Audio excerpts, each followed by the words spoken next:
Most people buy one monitor, some buy two, but I bought 8. This is the BenQ GW2491, and if I did not buy them all at once, my entire setup would have been a disaster. I have seen the sponsored reviews, fancy lighting, free units, and one monitor on a clean desk. That's not real life. I bought these with my own cash because I needed a 3x2 command center that actually works. If you want to know how these panels behave when they are stacked, flipped, or pushed for an entire year, you are in the right place. Today, I'm helping you to find the Swiss Army monitor, one that handles office work and gaming without breaking the bank. So we are answering why 1080p 24-inch IPS is the ultimate sweet spot. We will unbox the spares so we can see exactly what's in the box. We will do a deep dive into the specs those other 4 reviews missed. And finally, as a bonus, I'm showing you my Bezel Hack trick to build a seamless display wall. Let's get into the logic. Okay, so before unboxing that monitor, it is crucial to know how to choose one in the first place. So let's go through these questions and ideas as fast as possible so you can have a better understanding on how to choose one. So what determines which monitor to choose is actually the GPU. What do I mean by that? Let's say you bought a monitor even before buying the other components on your computer. The problem here is that the monitor you choose, it will determine basically the type of GPUs you buy. For example, if you buy a 4K gaming monitor, then you are bound to buy at least an 80 series card or a 90 series card, which ranges from $2,000 to $5,000. But for our budget setup, this is too much money to spend on a single component on your computer. If we drop below to 1440p gaming monitor, then you are still forced to buy a 70 card to have at least 60 FPS experience, which is like from $800 to $1,200, depends on where you live and where you buy this card from. But the good news is that if you buy a 1080p monitor, even if you buy 2 or 3 or 4, the 60 series card, which is like 4060 Ti 16 gigs or 5060 Ti 16 gigs, which is like $500 to $700, is still the best GPU and the best gaming monitor for our budget setup. And even if we go further, even if you buy like 3 or 4 1080p monitor, it will be much cheaper than buying a single 4K monitor or let's say two 1440p monitors. So in this case, the 1080p monitor wins either way. Okay, so we finally chose the 1080p monitor to be the sweet spot, whether we want to just buy one or two or more. Now, the 1080p monitors come in 24-inch and 27-inch, right? So which one to choose? The answer is simply the smaller one, because if you sit close to the monitor, you will easily see the pixels on the 27-inch than on a 24-inch, which will be a bad experience when you are reading or when you are gaming. And logically, if you are planning to get 2 or 3 or more monitors like me, then the 24-inch will take less space than the 27-inch one. And of course, since we don't want to pass the $100 mark for each monitor, then the 24-inch wins again, since it goes from $80 to $100 depends on where you live. Okay, so the next point, which is crucial to know before choosing a monitor, has to do with the contrast and colors and refresh rate and viewing angles of the monitors. When we talk about LCD monitors, not the OLED, of course, we usually find three main types, which are the TN, the VA, and the IPS. On this table, I will show you the main differences between them, so let's go through it quickly. Okay, so in a nutshell, a TN monitor is something that competitive gamers actually use. Why? Because it has very fast response time. But they trade the response time for its viewing angles and for its colors, since the colors look washed out, and for the contrast, since the blacks may look gray when you look at it straight away. And of course, competitive gamers only use one monitor, they don't use two or three, so they don't care about viewing angles. Anyway, so as you can see, this type of monitors actually loses in three main points, so we will not take it into consideration. Let's move to the other one. The next one is called VA. It is something that you can use to watch movies, for example, or if you want to do like a general task and just browsing in general. The only good point for it has to do with the contrast, since if you are sitting in a dark room, the blacks will actually look black. But as you can see, it loses in three of the main points we are looking for actually. It has very bad colors, and since we want to use two or three monitors, its viewing angles are very bad too. As for the response time, when you are gaming, for example, you will have a bad time with motion blur and you will see a lot of ghosting. So, generally speaking, you have to have a single monitor and you have to stay in front of it so you can see your movies in an acceptable way. So, this type of monitor does not provide much for us. Let's move to the last one, which is the IPS. So the IPS is better known for professional design in casual gaming as well as very good viewing angles. When you are watching a movie, for example, or if you are doing color grading in DaVinci Resolve or on Photoshop, the colors will look more accurate and vibrant. One of its main selling points for us is the fact that if we have three or two monitors, you will have a very good viewing angle, which is like 178. For the response time, I don't really care about it that much to be honest. The monitor that we are going to unbox has 60 Hz and 100 Hz refresh rate anyway, but I locked it at 60 Hz because I usually play the games at 60 FPS locked with VSync on, and I record using OBS at 60 FPS so I can upload videos to YouTube at 60 FPS too. But if you want, you can clock it at 100 Hz and play your competitive gamings at 100 Hz if you want. As for the contrast, it's not something that is deal breaking for me at least. It says here often has IPS glow in dark corners. I haven't noticed this, to be honest, only after turning off my computer. Those 3 or 5 seconds when you turn off your computer and you see the monitor going dark before completely shutting off, that's the only time when I actually see those glowing areas. I never see them while watching a movie or while doing office work or even at this moment, as you can see when we have black here and black in the corners. I don't see those glowing spots at all. So in a nutshell, if you want a Swiss Army monitor that you can use in productivity and in gaming, in office work, if you want to use it in a multiple monitor setup, the IPS type is the one that you have to choose. Okay, so for the connectivity, the 1080p 24-inch monitor that you have to choose, it must have at least a display port and an HDMI port. You have to pay attention for those who have VGA instead of DisplayPort. As for the audio jack, it is cool but it is unnecessary because no matter how much expensive the monitor is, the audio in those monitors, it always sounds bad if you compare it with the audio coming from your motherboard. Point number 3 has to do with the power supply.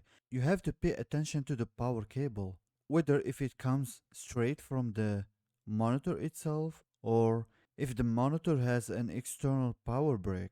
The monitors that are ultra slim and come with an external power supply is a big no-no for us because those power supplies usually are very cheap and they are prone to break faster. And here you can see two different GPUs and the different connectivity that they came with.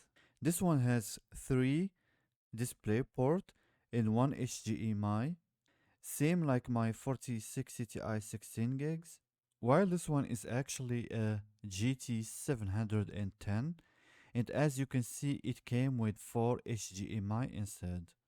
So I actually have this one here. And when I had 4 monitors instead of my current 6 monitor setup, I used to actually use this one for office work and light gaming. So again, depends on your desired setup. If you want 4 monitors for office work and light gaming, this GPU is just around 150 bucks anyway. While if you want to do serious work, let's say on DaVinci Resolve with the 4060 Ti 16 gigs, the monitor you have to choose, it must have DisplayPort as well as HDMI. So the difference between the 1080p 24-inch sub $100 price range versus the $150 is that the cheapest one like this one does come with a very basic stand, which means you can't move it up and down and you will have a hard time tilting it. And you can't pivot it to the right or left. So if you do the math, you have to spend another $50 for each monitor just to have those extra features. And if you are planning to buy multiple monitors, then the $50 adds up really quickly. So if you just want 2 monitors, you can always put books below it so it will reach your eye level. But if you want like 3 monitors and more, then the monitor must have a VESA mount so you can have the freedom to move it the way you want, especially if you want to use it vertically. Here, as you can see, we have multiple flavors with a price range, especially for those who live in the US. For example, if you want to put one next to the other, this mount is the cheapest. If you want to put one on top of the other like me, this is the actual stand I'm using. If you want to use 3 monitors, then this $90 one is a very good deal. It also comes like this. If you want to put one next to the other and one on top of them, and it is only $60. While the one I showed in the intro is this one actually. The monitors themselves are really light, so this type of clamp monitor mount will actually work fine with just $35. Then if you want to go one step further with 4 monitors, 2 by 2, and if you want to go extreme like me with 6 monitors, this Vivo stand is just only $120 and you can have 3 by 3. Remember that this VESA mount can actually turn. So for example, you can have one horizontally and one vertically, or both vertically. So this type of monitor, the one I'm going to unbox now, is small and very lightweight, and by buying this kind of stands, you will actually save a lot of money as opposed to buying a monitor that has a stand that lets you turn it vertically, for example.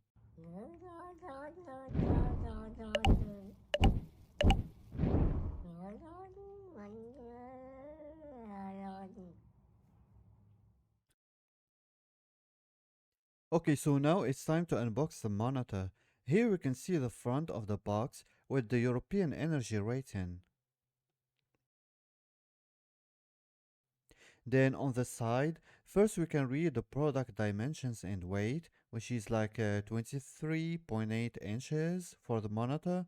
And on the top sticker, we can see more specs. Okay, so let's go quickly through the specs since it shows us more info, more useful info. So here is the model name. As you can see, it ends with an L.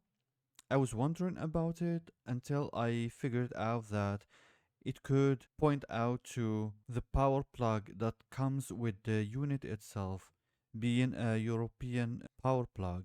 Then we can see the brightness being 250 nits. The contrast is 1200 by 1. And the gray to gray response time is around 5 milliseconds, which is acceptable for this really cheap monitor.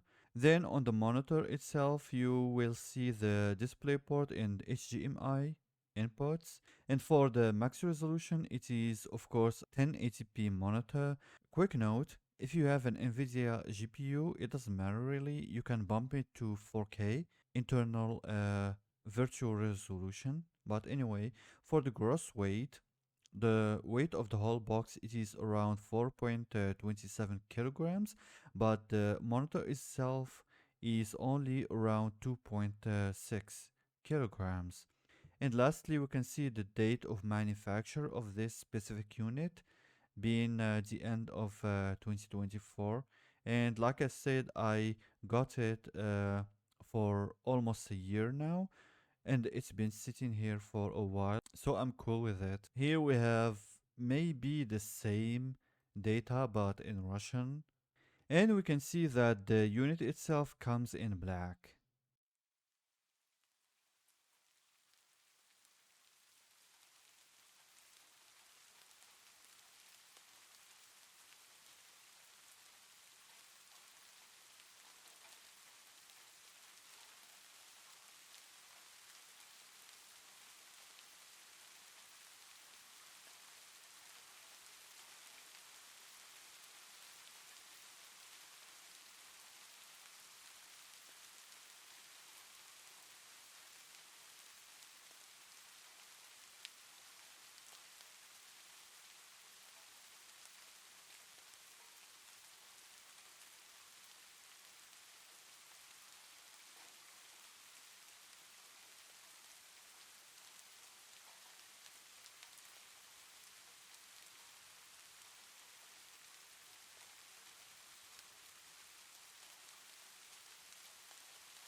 Okay, so if you are still watching, then congratulations. I still have two final tips for you.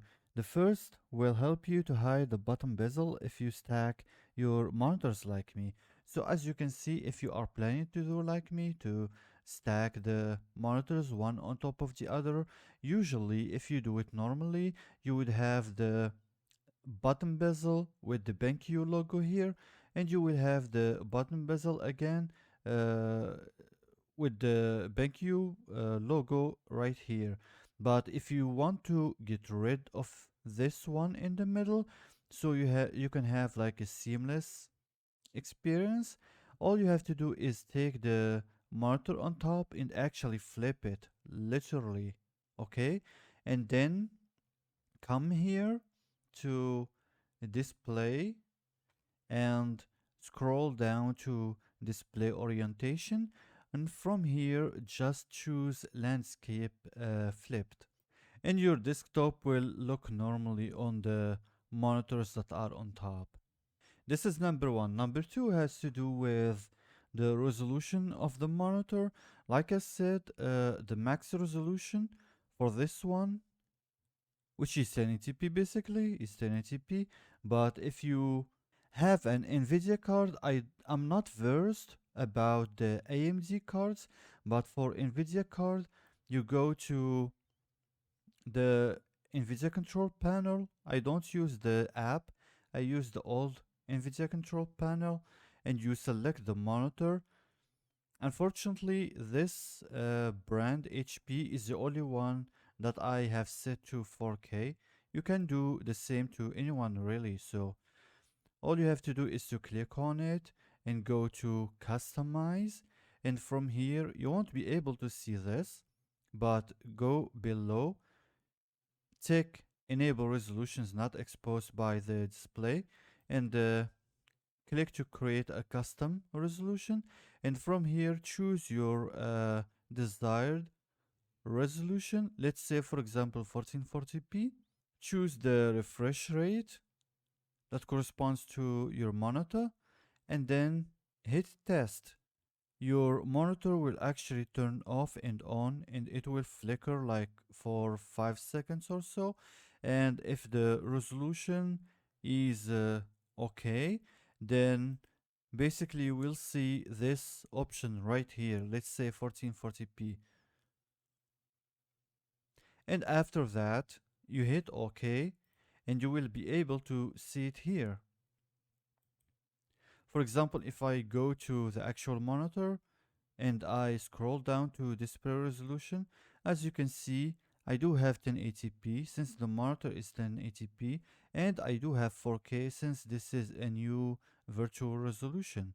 So the benefit of using this kind of virtual resolutions, for example, if you want to take a screenshot of your desktop and you want to be able to like zoom in while preserving the quality, you just choose a higher resolution like this. There is one thing you have to take into consideration if you want to do this kind of virtual resolution, and it has to do with the actual GPU. So the GPU itself must accept like a higher resolution than wherever your screen is outputting in the first place. For example, my 4060 Ti, the maximum digital resolution that it accepts is 8K, which means if I have like 4 monitors and each one is 1080p, let's say the first GPU is hooked to these 4 monitors, and since the GPU accepts 8K resolution total, it means that I can change the resolution of each one of these to 4K. So I can have 4K, 4K, 4K, 4K, which means 4 times 4K, which means 1 8K. So again, you have to keep that in mind. So, anyways, that's it for today. I hope you enjoyed this informative rundown into how to choose a monitor and unboxing and all. If you like this type of content, please let me know in the comments, and you can suggest new content that I will work on faster. The next videos I have in mind, it will be about the 8 TB NVMe SSD that I have been using for like a year or so, and I will be doing a new computer setup. So again, reach out in the comments, tell me what you want me to do, and suggest new ideas to work on, and I will be happy to fulfill your needs. See you soon.